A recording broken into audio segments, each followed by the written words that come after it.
अब सुनो रत्नो लटक कुंडला।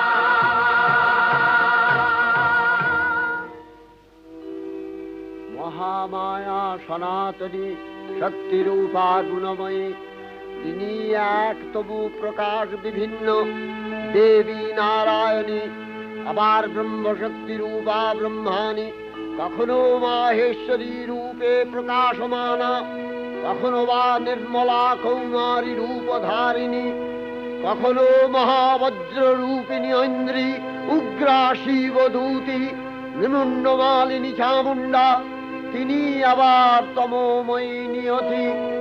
এই সর্বপ্রকাশমানা মহাশক্তি পরমা প্রকৃতির আবির্ভাব হবে সপ্তলোক, তাই আনন্দমগ্ন।